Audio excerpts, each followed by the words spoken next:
So simple harmonic motion is pretty useful, and it can be used to describe many different systems, but there are also many systems which have more than one vibrating component.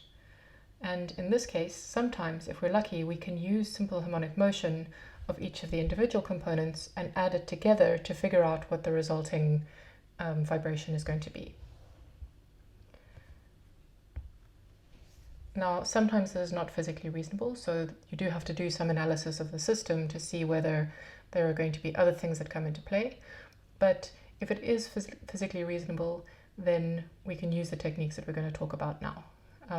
But that's all we're going to look at. We're not going to look about situations where other weird things happen.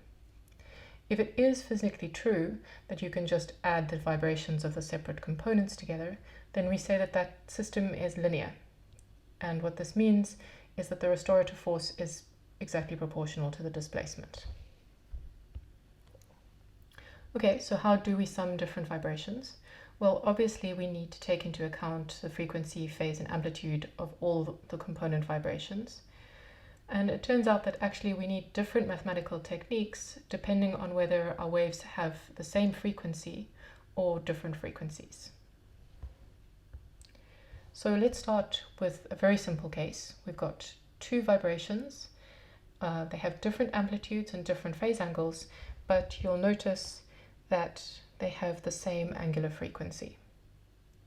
Now, you might recall from school days a formula for trig double angles, which looks like this. Sine of A plus B is equal to sine of A cosine of B plus sine of B times cosine of A.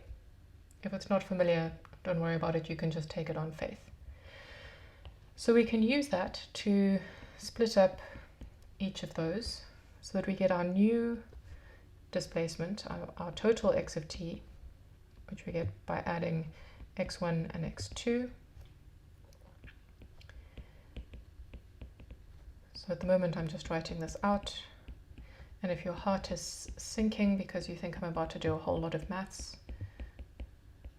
don't worry, I'm going to leave it all for you to do.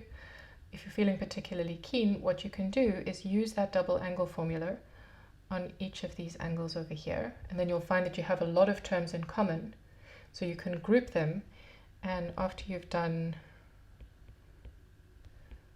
some work, what you should find is that actually what you end up with is just another form of simple harmonic motion, an A sine omega t plus phi, where this amplitude and this phi have dependence on the amplitude and phi of the constituent vibrations.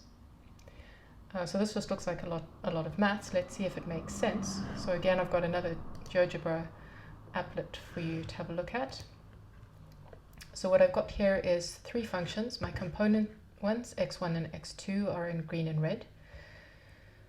And although I've put the option for them to have different angular frequencies, you can see from the sliders that at the moment they're both set to have an angular frequency of 1.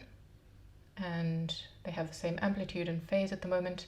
And they're just adding to give the blue sinusoid, which you can see has the same angular frequency as both of our constituents and double the amplitude, which shouldn't really come as a surprise.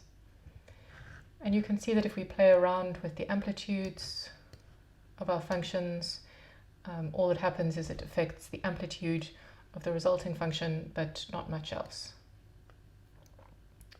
We might wonder what happens if we play around with the phase of our constituent functions. Well, if we let our phase change, notice that the phase will change the phase of the resulting sinusoid and also the amplitude, but it still keeps the same frequency. So you can play around with this and you'll see that no matter what we do, it changes the amplitude, but the frequency stays the same. So it seems like if we did our calculations correctly, we would find some A and some phi for our resulting sinusoid.